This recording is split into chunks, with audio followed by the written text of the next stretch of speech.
Hey everyone, my name's Kelly. This is Jon, and we have a guest today, Pamela Jaye Smith.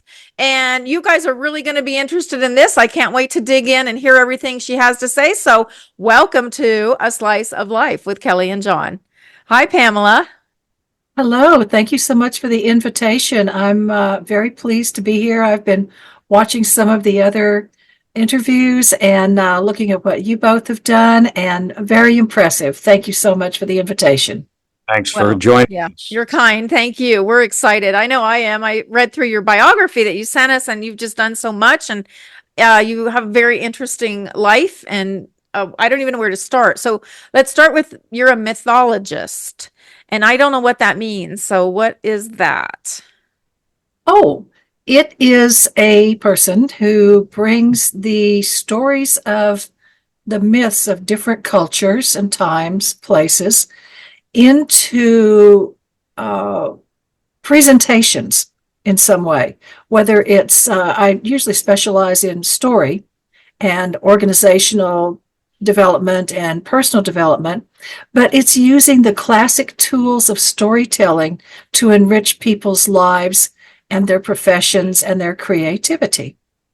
Oh, wow. And so you're a speaker too. You speak all over, right?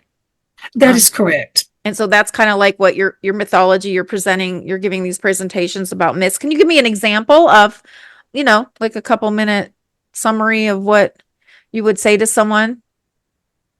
Sure. I start out by telling people that myths are the stories that we tell ourselves to explain the world around us and within us, and to justify the worlds we have created.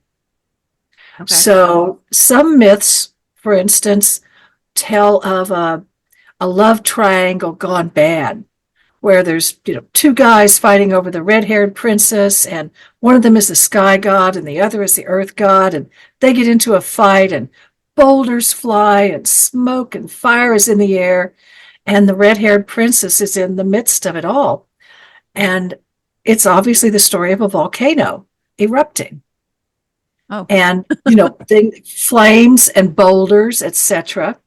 And typically at the end of that story, people are warned, don't go to that mountain because it's very dangerous and you don't want to get caught up in another battle.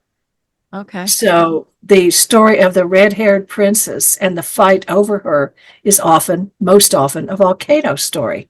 Okay. Some of the myths about inside of us will be those where different aspects of the human psyche are personified. Whether for instance, the Greco-Roman, you've got Aphrodite, the goddess of love, you've got Ares, the god of war. And so many mythic systems personify human psychological traits. And then we use those in our stories under the rubric of archetypes. And you find these in many, many mythologies. Interestingly, as Joseph Campbell noted in his Masks of God series of books, when you're in a geography that's very complex, like a five canopy jungle or mountains and streams, rivers, you have a different kind of very complex pantheistic mythology. And he notes that all monotheistic religions come from the desert, where there's Okay. nothing else there. So you don't get pantheons, you get more of a monotheistic mythology going. Okay. So geography helps define and develop our mythology. And then the third aspect about justifying the world we have created, one of my favorite examples is, this is actually true, the Roman poet Virgil was commissioned by the Emperor Augustus to write a story that justified Rome's position. And so what he did was he had, at the fall of Troy, the Trojan prince Aeneas set off from the burning ruins of Troy, with the Greeks, and Aeneas traveled around the Mediterranean and had all kinds of adventures and misadventures. And then he came and landed on the Italian peninsula and founded Rome. So it gave them not only a valid background from royalty, but it also was a jab at the Greeks. You guys thought you did away with us? Hey, we're back. So, Wow. Now, Yeah. I'm going to bring some things up. Okay. okay. Uh-huh. Just to get this going. First of all, the Antheans were then, they had to have become the Etruscans, because it was the Etruscans who came from Greece who started what eventually became the Roman Empire, eventually, after a long period of time. Uh, I do have a problem with the first person that you spoke about, Campbell, and his theory that the monoistic gods or religions came from the desert. You say that, yet here we have one of the biggest ones, the Egyptians, who were certainly out there in the desert. You know, they built all of their shrines to themselves in the Valley of the Gods, which was, granted, may not have been as much of a desert then as it is now. It certainly has changed over the 5 or 6 thousand years. But theirs has a lot of sub-gods, besides their primary god, which eventually, just like with Caesar, he wanted to be a god. The Pharaoh saw themselves as gods too, and all of those other secondary gods served them, or at least made the people fear them. So I just would really want to have a conversation on. I'll buy that a lot of the religions had sub gods, especially the Well, weren't Roman. they just more, not religions back then, but myths? No, they are seen worship? as myths now. They were religions Okay. back then. These are things They that people. they believed that Yeah, that they it was true. absolutely worshipped and went to war over. Our mountain god is better than your mountain god, and so that kind of stuff would. I certainly agree that many uh, of the what is now mythology was then their religions.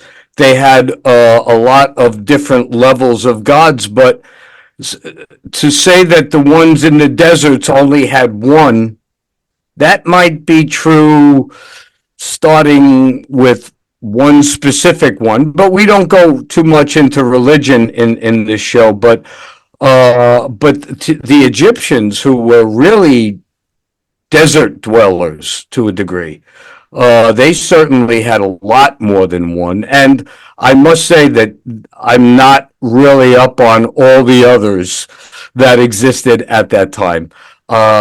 But there you go. That's my 2 cents into, just to say, well, that might be Campbell's version of that. I would certainly question it, but that's the only one that I could think of. I'm sure the civilizations that existed 3, 4, 5, 8 thousand years ago, and probably even further back, who have prayed to or worshipped some kind of sun god, moon god, volcano god, anything that might have been seen as anything they didn't understand. When the river overflowed, it had nothing to do with certain tides in the moon. They didn't know that yet. They thought that a lot of them were under the assumption somebody did something wrong, or one of the gods are mad at us. Therefore, our crops were infected with locusts, or our river banks overflowed because of, they didn't know that it rained 30 miles north of them, or south in Africa, and the river would just overflow. So there's a lot of different things based on that have now are looked at as mythology.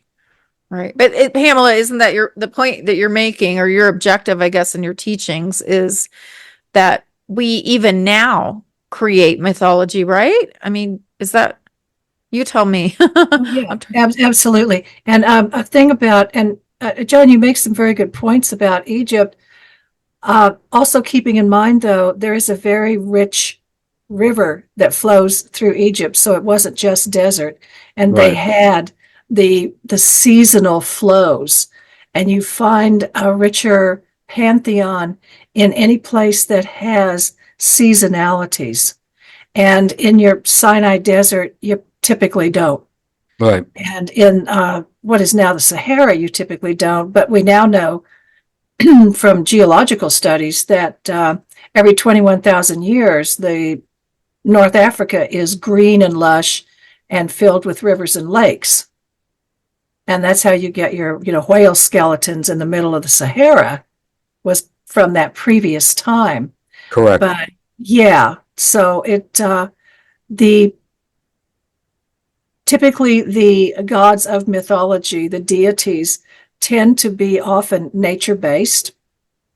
And the point, that both of you made there, when you think about the origins of the tendency to do that, it is indeed like what you were saying, Kellie. It's like, what do we not understand? And then also remembering that most of us start out as very small children, and there are these big people that we have to placate and keep happy if we want to survive and thrive. So there's that psychological tendency that we just grow up with. And then also that aspect of agency, like what you both mentioned somewhat. When you're a little kid and somebody rolls a ball towards you, you see the ball rolling, and it's just rolling on its own, except somebody pushed it. So out in nature, when you see something happening, you assume somebody made that happen, whether it's wind, Yep. flood. What is the agent behind that? And we tend to mythologize nature, natural phenomena that way, simply because of the way our brains work. We are meaning-making creatures, and we tend to do that. And it's fascinating to see what different peoples come up with in different cultures and times and places. Yeah. Well, and I think it gets more sophisticated as we know more about factual Mhm. science and biology and geography and archaeology. I'm fascinated with archaeology. I mean, Yes. I Yes. watch those shows, and you host a show? Is it Ancient Aliens? What do you have to do with Ancient Aliens? Oh, I am one of their subject matter experts. I'm a Okay. mythologist on some of their episodes. Okay. Wow. And so what's that about? Oh, it's so interesting. Well, different topics. I've been on a show about the mysteries of Scotland, the mysteries of the Maya, and the teacher gods, which are all just really fascinating. And when I watched the episode about the Maya, there were some new things I hadn't known about that LIDAR has discovered, out in the jungles, about the complexity of the Mayan road networks and pyramids and city structures and amazing stuff. Considering that and correct me if I'm wrong, I don't think they had a written language. They were like the Egyptians. They used hieroglyphics. There was no word language. There was no written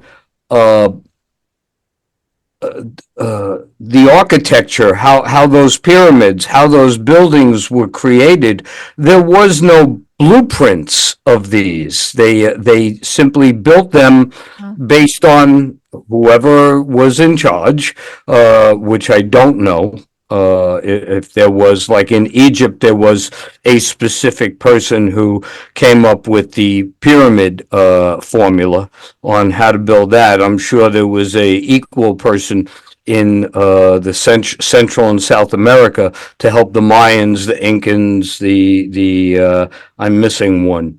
Aztecs. Thank you very much. Yeah. Yes, Yeah, to help them all, and they didn't have anything written on how to do these things, but also just the similarities between what was built in Egypt and in South America. during that time, which, depending on what episode of Ancient Aliens you watch, it's anywhere from 3,500 to 10,000 years ago that all these things were being built. And then there's also the one thing that I remember is, and even in India, if I'm not mistaken, there are temples that have similar hieroglyphics in them that all portray somewhat of a person in a space suit or a space capsule, somewhere in their carvings on their walls. And then, of course, for the years that I lived in New Mexico, the petroglyphs that were out there that you would see that are not were not 400 or 500 years ago, but 3 or 4 or 5,000 years ago. And there's all the same similarity that is between all of these cultures. Why are they all doing something like that? Thousands, some tens of thousands of miles away. And the similarity in the building, okay, granted, the Native Americans did not build pyramids, but they certainly carved what they believed they saw in rocks, and that is close enough for me. So there you go. You could take it from there.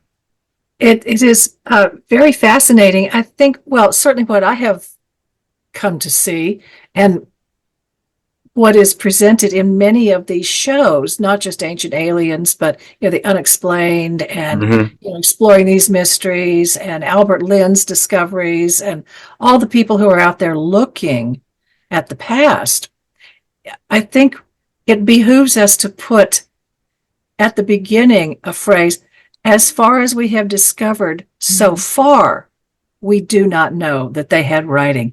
Who knows? Maybe it was written on paper and it all just disappeared. Maybe it was scratched out on palm leaves and written in chalk and it just decayed. We don't know that they didn't have a written language. What we know is we haven't found it yet. Right. Okay.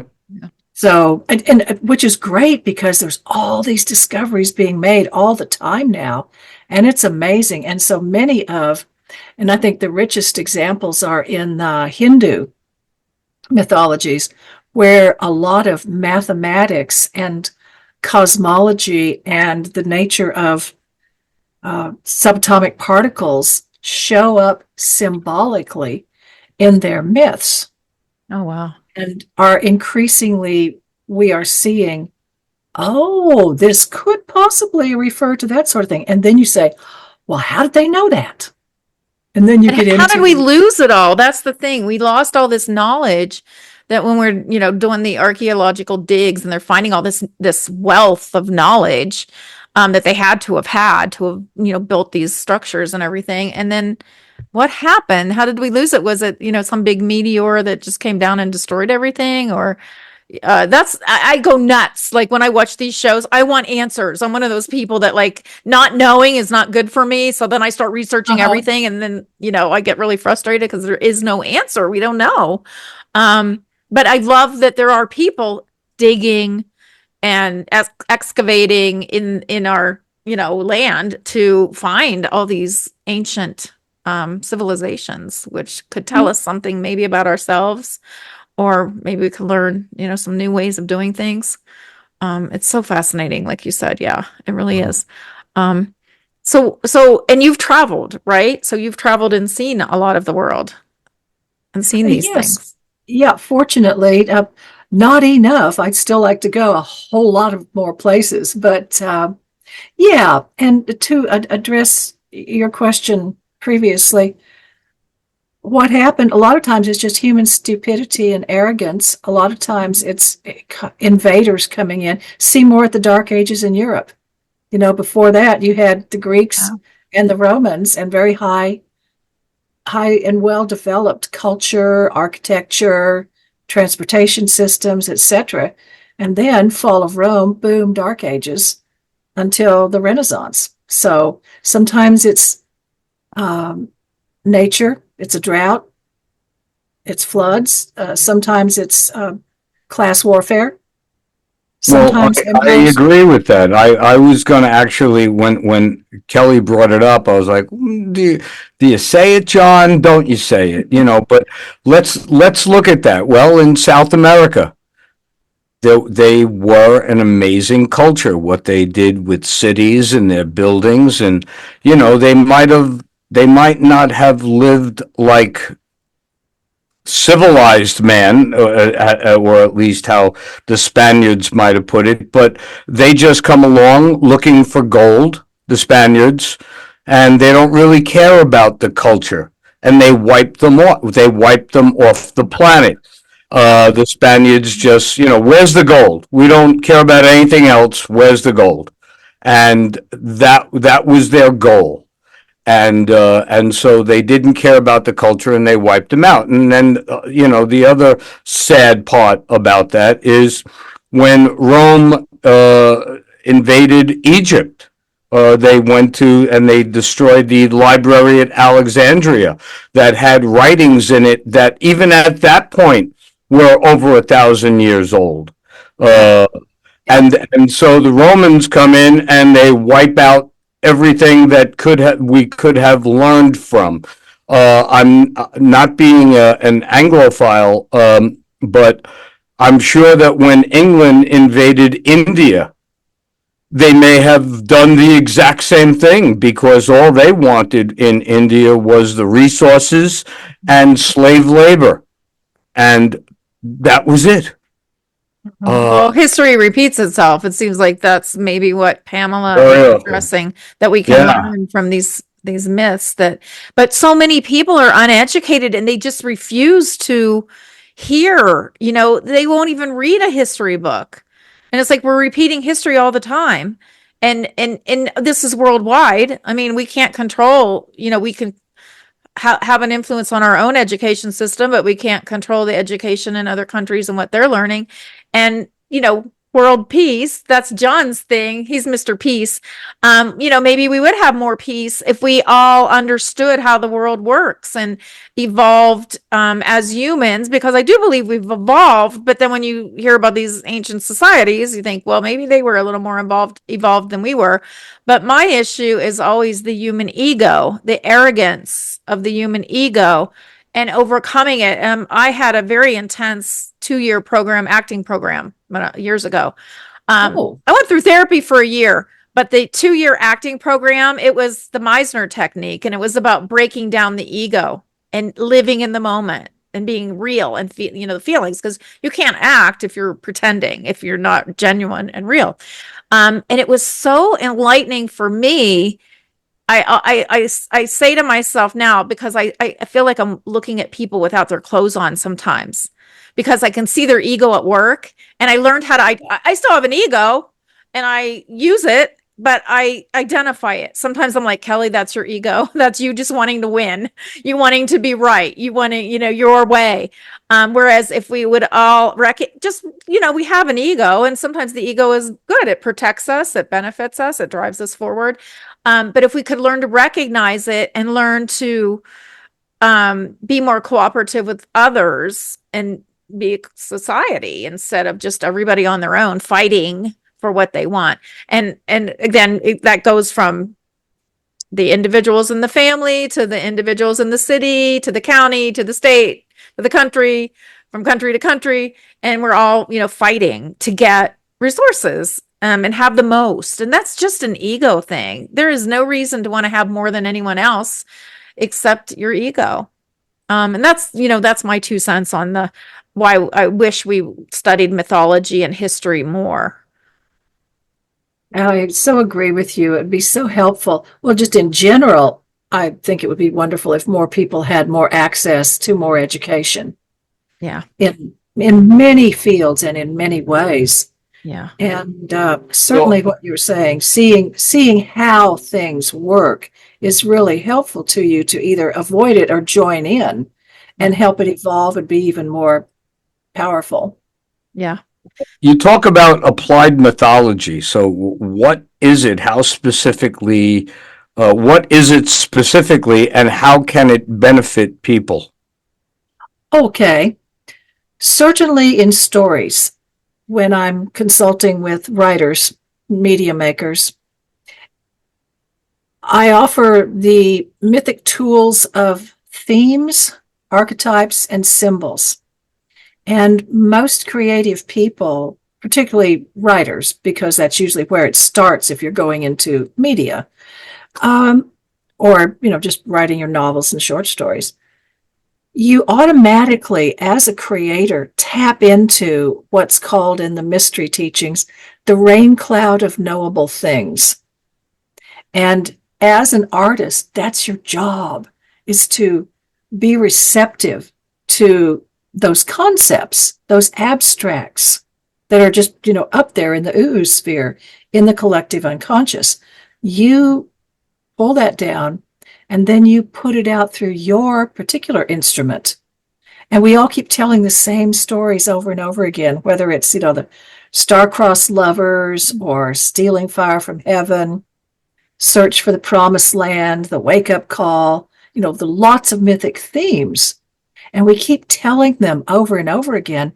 The trick for us to learn in applied mythology is how to stay true to that thematic key, that tone, and yet make it your own. Make it unique, put it through your instrument. So, for instance, Kellie, when you're acting and you play the same role that some other actor played last year and somebody else is going to play next year, it's going to be slightly different because of who the actor is. But you're still not channeling's too woo-woo of a word, but you're still receptive to that overarching thing and then putting it out to the rest of the world. So part of the applied mythology is using the themes, tapping into the archetypes, and being aware of the power of symbols and just learning how to use those in your stories. And that's what I offer when I do a consultation for people, is to say, hey, this is the theme that you're already working on. Here's the rest of it so you can strengthen your story by tapping into more of it. Here are the archetypes and here are their characteristics. And here are some symbols you're already using. And you might think about putting these others into it. So that's how it works for stories. For individuals, I do personal mythology consulting and working with the 5 archepaths of the ageless wisdom. And that's the warrior, the scientist, the magician, clergy, and lover. And helping people see where they are at a particular time in their life. Which one are they living now? Which ones have they already mastered or maybe need to pick up and finish something? And what might they be moving into? And it's so interesting, once again, along the line of actors. Y'all should see, I have acting exercises, and we'll take a scene, like a 1 or 2 page scene from a movie or whatever play, and say, okay, now I want you to be on the warrior path when you deliver these lines. And I've already told them how about, the warrior does this or whatever. And you be on the lover path when you deliver yours. So they'll do the scene and then say, okay, now I want you to be on the scientist path and you be on the magician path. Same lines of dialogue. The way they deliver it, their body language, their tone of voice. Yeah. You can see the difference, and it's amazing to watch actors who are really good at doing that. I have never, I've taken all kinds of acting classes in addition to this Meisner program, and I've never seen anything like that. I've never seen, that's really interesting in character development. Coming from, this is who I am. I'm a warrior throughout my life. I will always fight for justice. And if you come from that aspect of a character, I'm sure I just missed out on it somewhere along the way. I never got that lesson, because I think that's really valuable and can be very helpful in developing a character. I'm so, Yeah. I feel stupid that I never thought of that or learned No, that. all my years in LA and all the actors I've known, I've never heard them give that, like, I'm Yeah. coming at it from this direction. Yeah. Uh, they just see the character for what they read the character to Well, be. it's like a theme for Mhm. your life. Because I have one friend who has always told me, he goes, your theme is justice. You always want justice. You want Oh, things to be fair, oh, like my everything.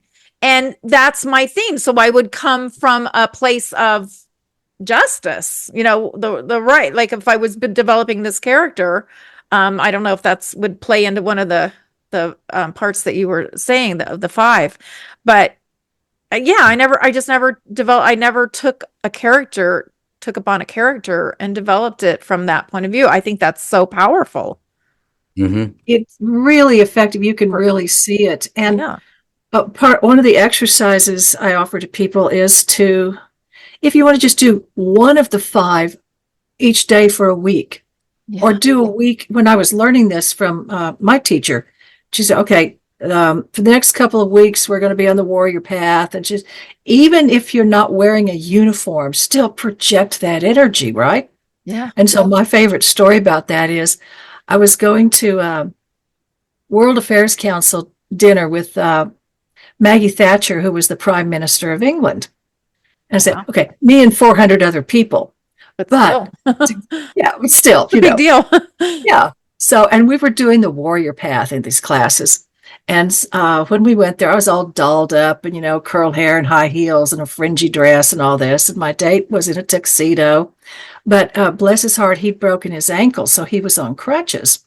So one of the bellhops at the hotel said, "Oh, sir, if you like, I can take you upstairs in the service elevator so you don't have to do the stairs." I said, okay, that's great. So he took us to the elevator and took us upstairs. And, as I was, just being the thing, trying to still project the warrior energy.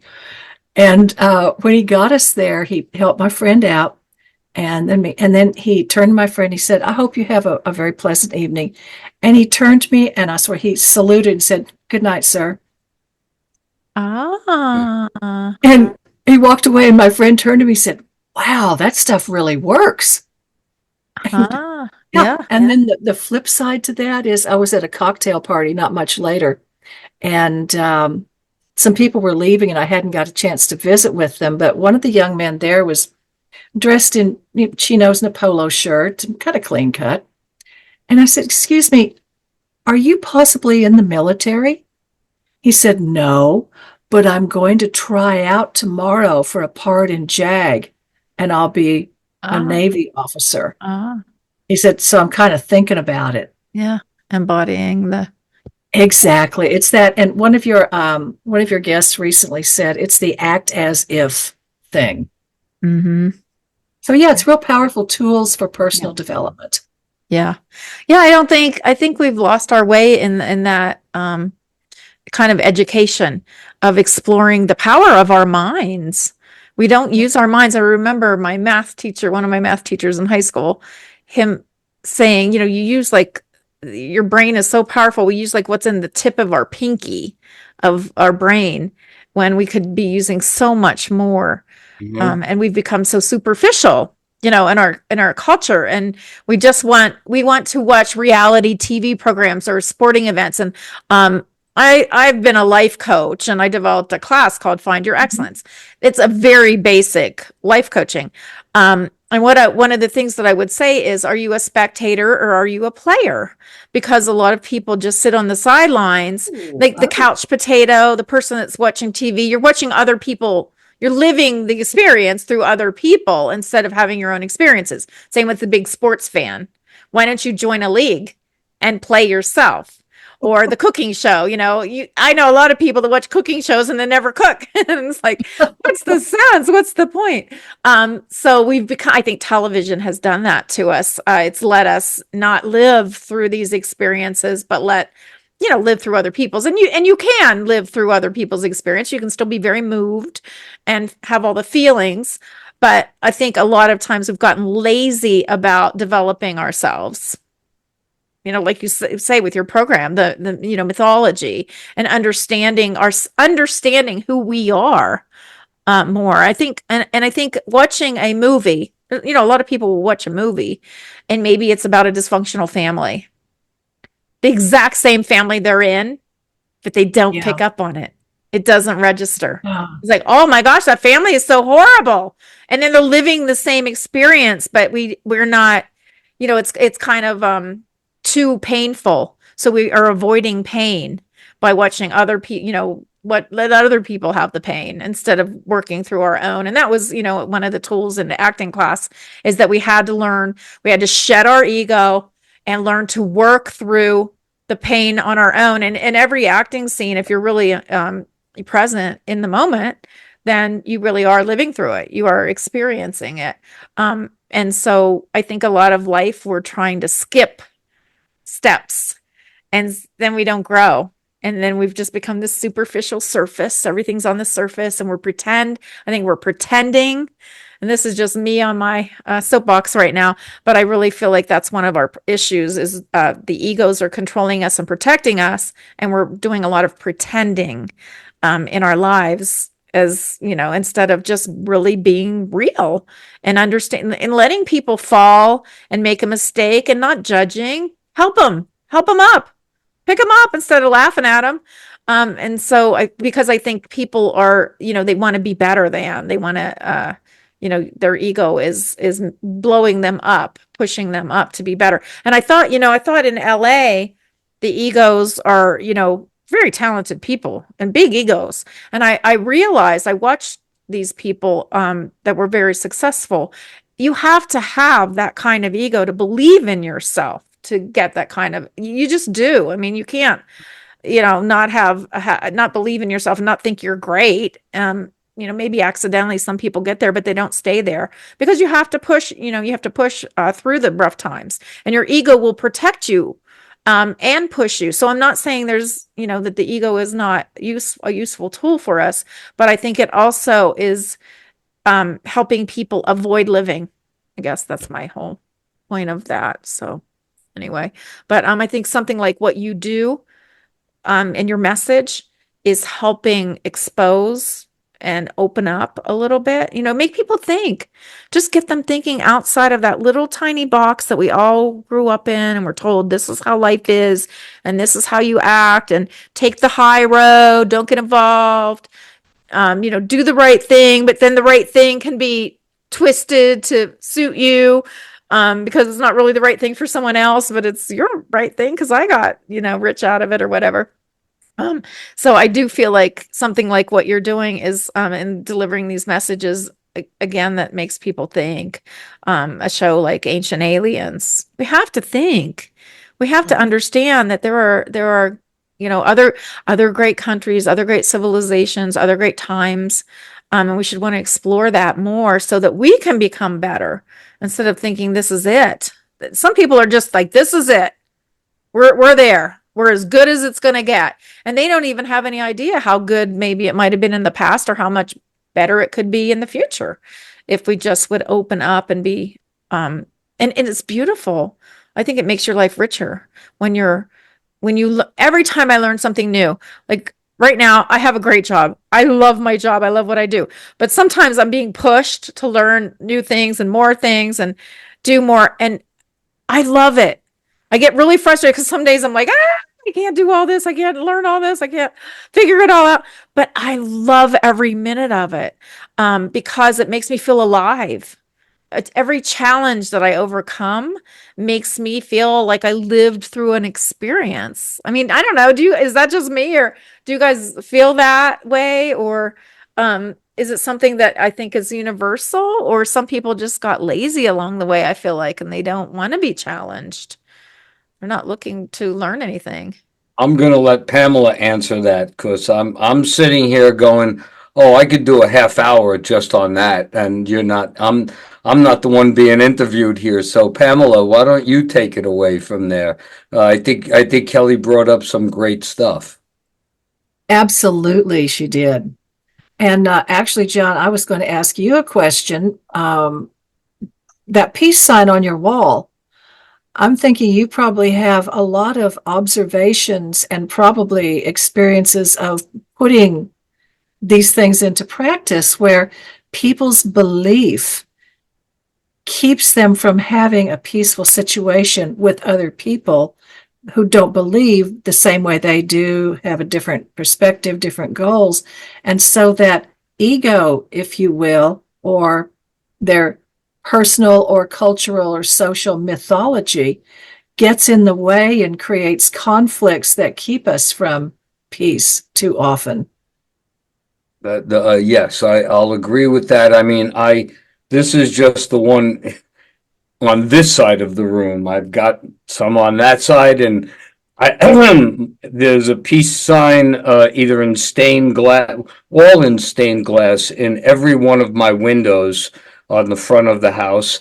I have Wow. a huge. This is a small version of a one that is 3 foot around. That is on the front of my house. Uh, Wow. so I mean, but that I believe it's probably has a lot to do with when I grew up and the generation that I was a part of. You know, we had a war in Vietnam and we demonstrated for peace. We grew up, you know, with going down in the basement of our grammar school for air raid drills because I Yep. lived literally within even though I was in New Jersey, you couldn't walk out of our homes without seeing Ground Zero, which at that time was the Empire State Building. If they always said if the Russians were going to bomb New York City, the Ground Zero would have been the Empire State Building.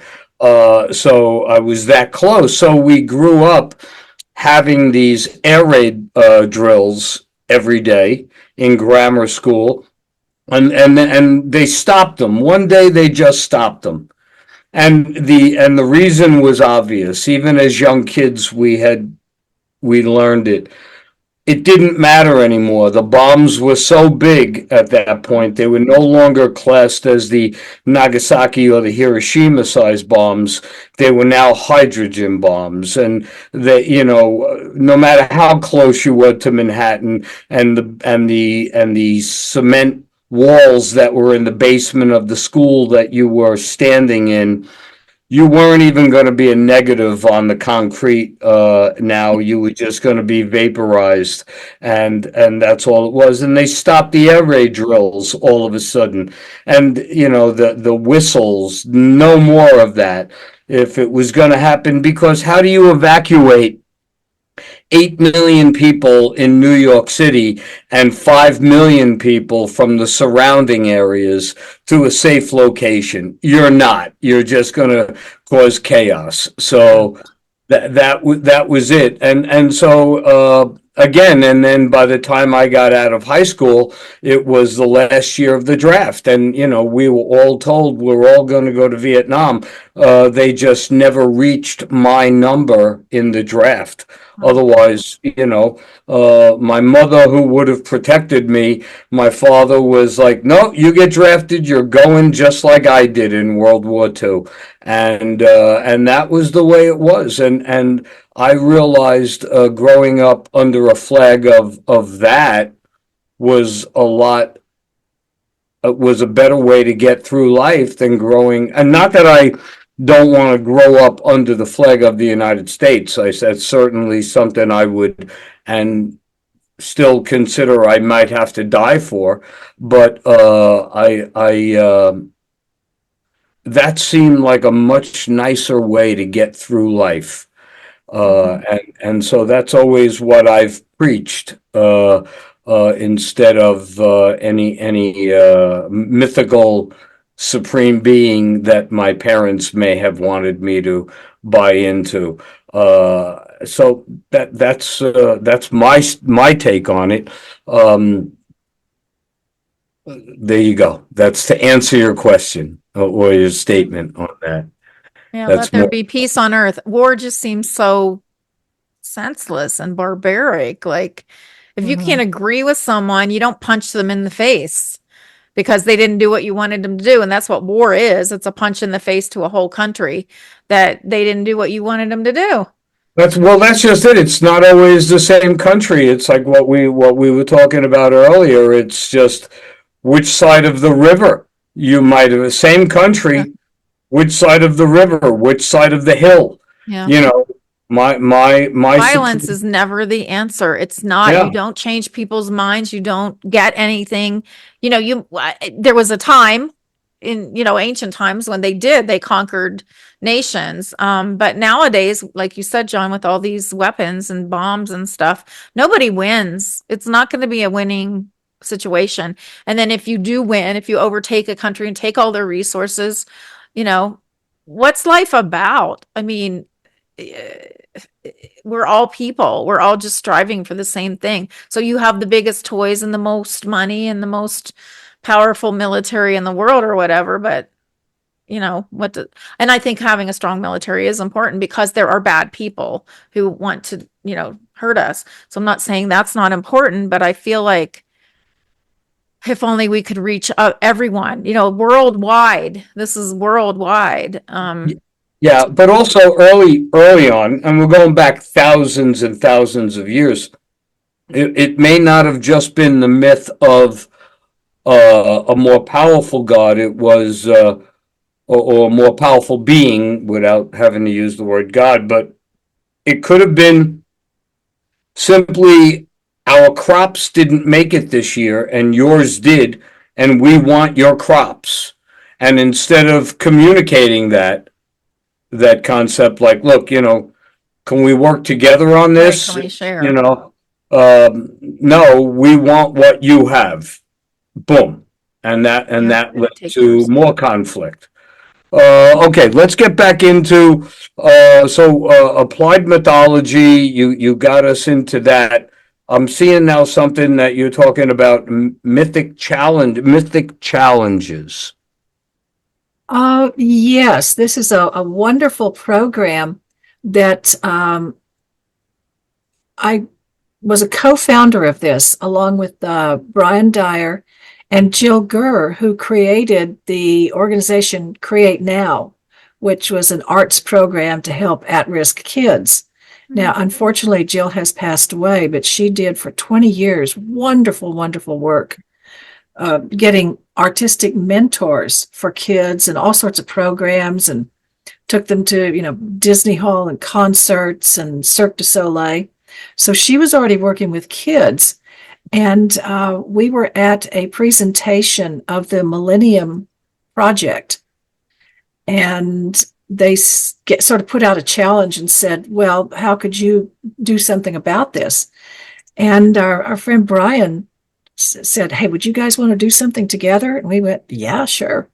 He said, okay, we're gonna put together a program that brings mythology to kids so that they can do more work on helping meet these 15 global challenges that the Millennium Project, in association with the United Nations, had identified. Some of them still are, the rich-poor gap, water safety, technology, democracy, women's rights, education, the environment, and more. And you can look those up at millenniumproject.org.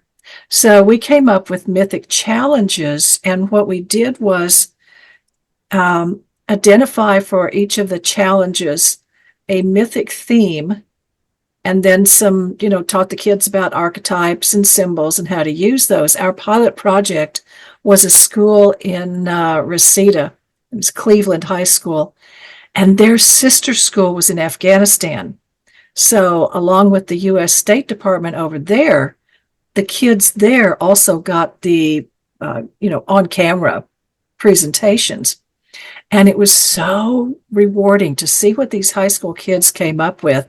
One of the challenges that they chose to deal with was the rich-poor gap. And it's the Robin Hood myth, the stealing fire from heaven, Prometheus. And they did some of the best films, from even a tiny short little 2-minute piece to a 15-minute piece, Oh, wow. addressing the challenges, but in their time and place, with their perspective. And it was amazing to see these kids use these mythic tools and really turn out engaging projects that carried a message and yet weren't preachy. It was so fabulous. So Mythic Challenges is still here, and I work with storytellers and present to them those same things. What is your challenge that you are going to be working with? Okay, well, here are some mythic themes. Here's the arc pass. Use those how you will. And here are some symbols. And it's so interesting to see again how some people just naturally, their story is already addressing some of those issues. But when you help them line it up with a classic mythic theme that's got thousands of years of pathways built in all of us, and these are universal, they're global, the themes are, then they can reach a wider audience and have a greater effect. So it's we're real pleased with the results of what people turn out with when they're using the tools from the Mythic Challenges program. Yeah, that sounds like a great program. I get frustrated because I think in our education system we're teaching reading, writing, arithmetic, technology, but we're not teaching self-development, more psychology. Because if you want, people with anger issues, if you understand how your mind works and how to control your anger, you're going to be a better person, right? You're going to be better for society overall. And so something like that, I think, stretches their little minds. And, high school kids don't have such little minds, they have big minds, but stretching their minds to be, and creativity is so important because it relates to so many aspects of what we do every day in our lives, that I love hearing that you're doing that, and that it exists for our youth, because our youth, it's their futures that we're building right now.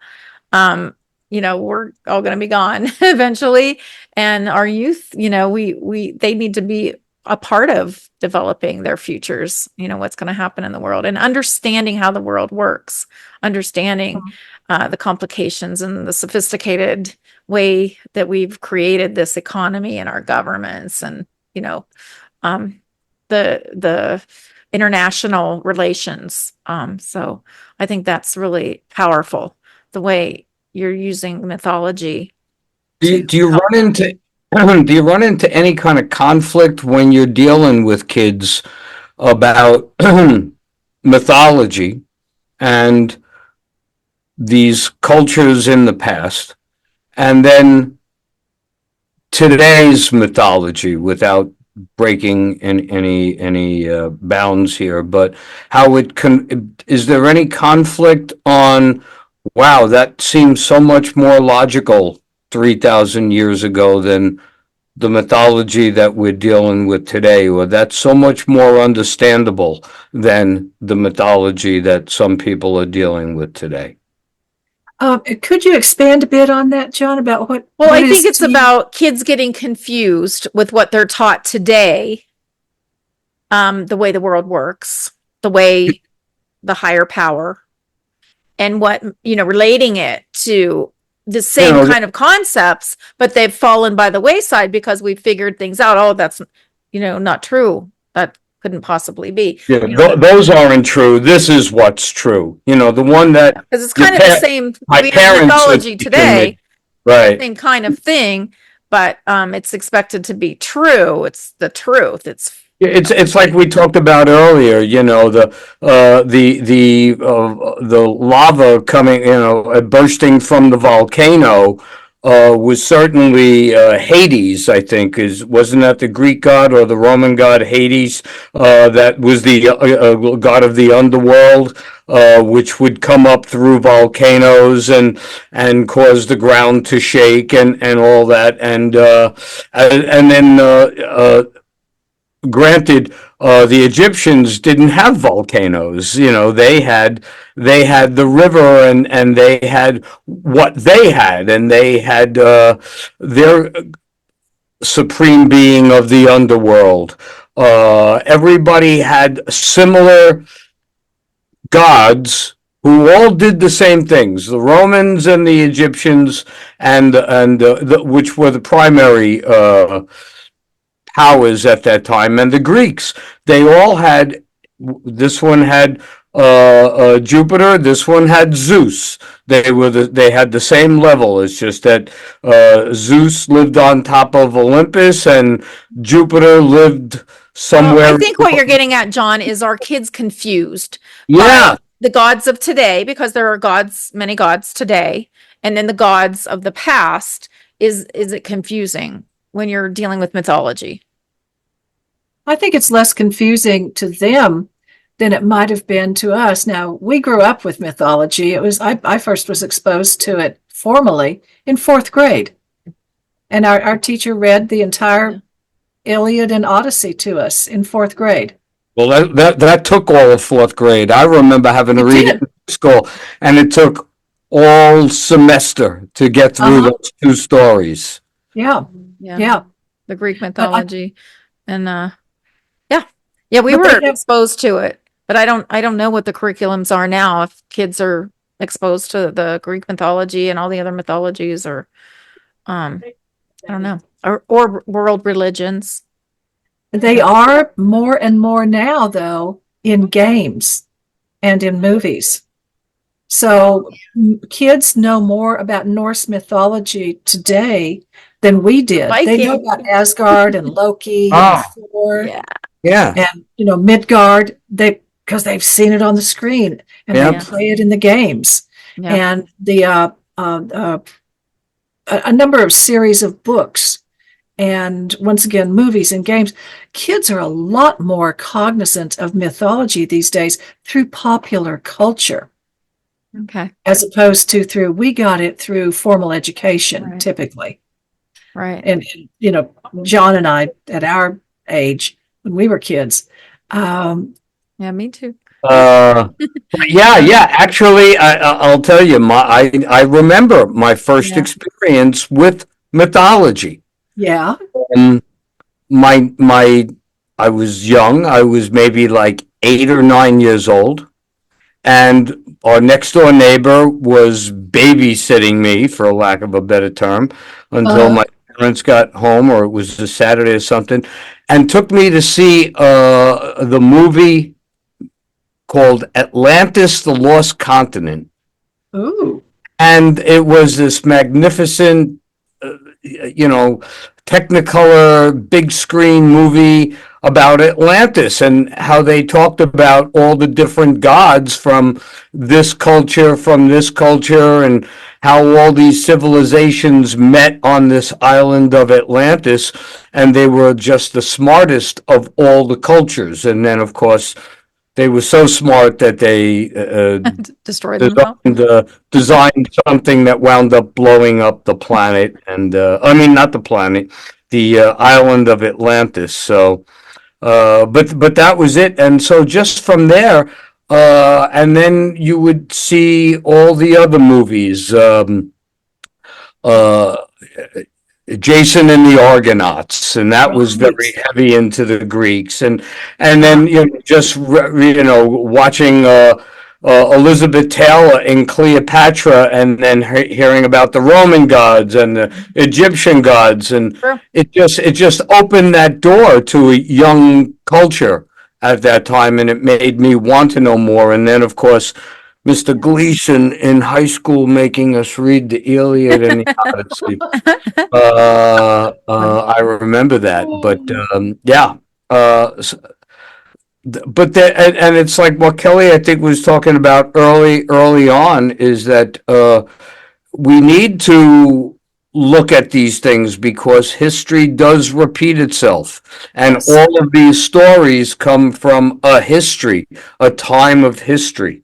It's what these great societies and civilizations, they were great. And again, we're leaving out the Asian cultures, and by Asia I also mean not just Japan and China and all Southeast Asia, but also in India, who had amazing society and civilization thousands of years ago that we Yes. never even considered because they were in the jungle in a place that we couldn't get to yet. We couldn't sail that in that direction around the bottom of Africa yet. That didn't happen until the 14 and 1500s.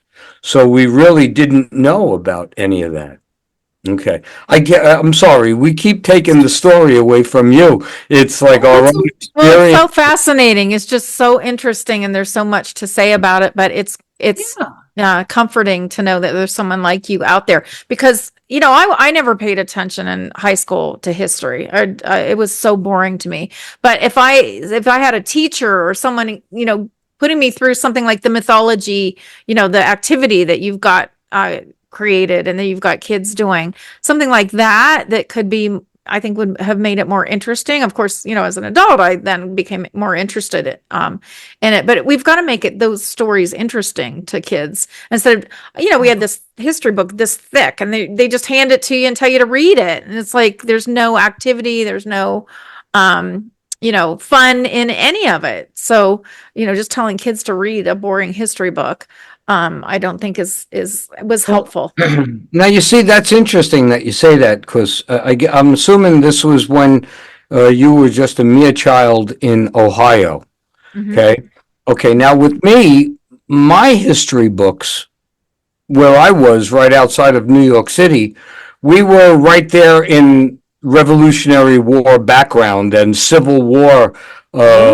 Was all that, so I was more into American history from that point of view because we can go to a Revolutionary War battleground and see where it was, or we can go to Gettysburg. It was just, a 3.5 hour drive away and go see where all that was, or drive into upstate New York and see where battles were fought in the French and Indian War or the War of 1812. That was, maybe that was more of a geographical thing for me, why at least American history mattered, but certainly we didn't hear anything about the history of, again, the Mediterranean area. We really didn't hear about any of Well, that. it's overwhelming. There's so much that you could Right. teach all of Right. us. I mean, we'll never in our whole lifetime learn all the history of all the world. But I just think you've got to make it interesting. You just have to, make it more interesting for our youth. But I wanted to ask you one more thing because we're running out of time. Your new company, Triality Leadership Training, what is that? Yes. Well, our subheader is Ageless Wisdom. Can you say And that we- again? What was it? It's Ageless Wisdom for Adaptive Leadership. Okay. And we go into history and mythology. We talk about great leaders of the past, whether it's, Julius Caesar, Alexander the Great, Eleanor of Aquitaine, the two Vietnamese sisters who were fighting off the Chinese and led their Vietnamese army, riding elephants. Oh, wow. And led the army into battle. So you've got all of these, plus the mythological leaders as well, like Prince Arjuna out of the Hindu Mahabharata, and many, many other mythological as well as actual leaders. Mhm. And so we use those concepts to promote leadership skills, whether it's, integrity, teamwork. We also use the Archipass, and I've taught this to the military. I was in a military think tank for a number of years, and also presented the Archipass to the Mars Society about choosing your team to go to another planet. So you can use your Archipaths, your knowledge of people's psychological tendencies, to select a good team. And we also teach mythos as ethos, which is like what you all were just talking about recently here. What a people believes dictates how a people behaves. Mm-hmm. And so if your mythology is about all battle and conquer, etc., well, then that's kind of how you're going to be. Mm-hmm. But if your mythology is more about working together, and as in some of the Northwest America indigenous peoples, it wasn't about acquisition, it was noblesse oblige. And so, what kind of a mythology does a culture or a people have? Yep. You need to know that when you come into contact with them in order to get the peace sign acting up there behind you, Jon, as opposed to the conflict sign working. And it's as simple as when you go into certain cultures, you're not supposed to have PDA, public displays of affection. Or in other cultures, and this was a big problem with, remember the whole black ship down thing in North Africa, Egypt, I think it was. Yes. Yeah. Well, you're not supposed to show the soles of your feet in that culture. It's considered rude to let the soles of your feet point out to, if you're sitting or whatever, to anybody.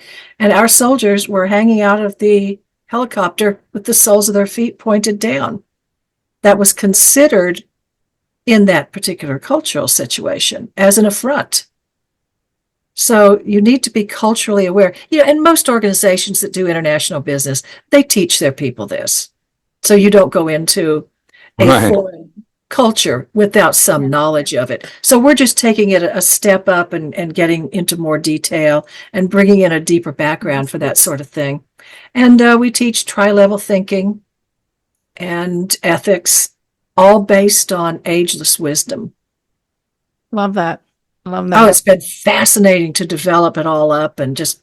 And how do people like take those courses or whatever? Do you get invited by corporations to do the presentations, or do you have a place where you teach them? Or Well, we would go to them. For instance, when I was doing it for the military, I went to Fort Knox and presented there, and then presented at Disney, places like that. So we would, generally speaking, we would go to them in person, or we can always these days, do things online on Zoom. Right. Yeah. Right. Yeah.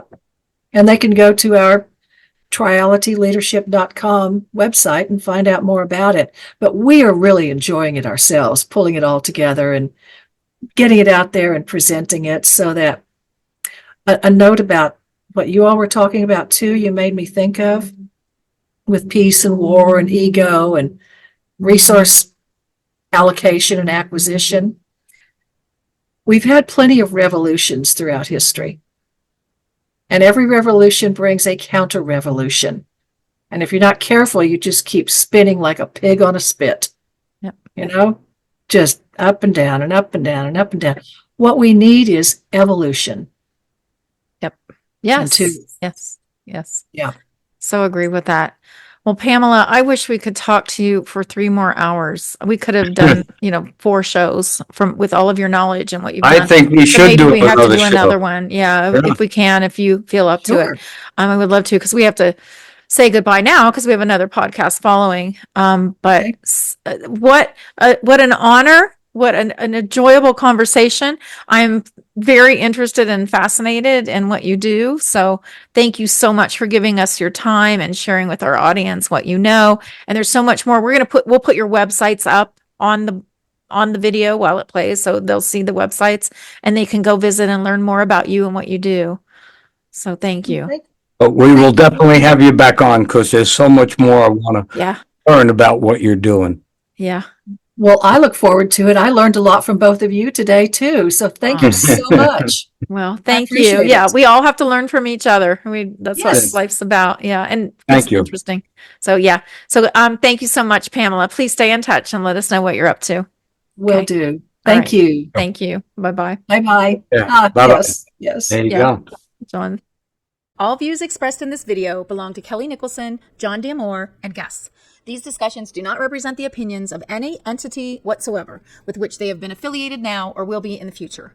The opinions expressed are solely theirs, and since they are critically thinking human beings, these views are subject to change, subject to revision, and subject to rethinking at any time. These conversations are not meant to be taken as advice and are only for the purpose of entertainment. All statements may be based on hearsay and not necessarily valid proof of any claims in this video. It is not our intention to teach or advise on any topic. Unless otherwise noted, all photos are public domain.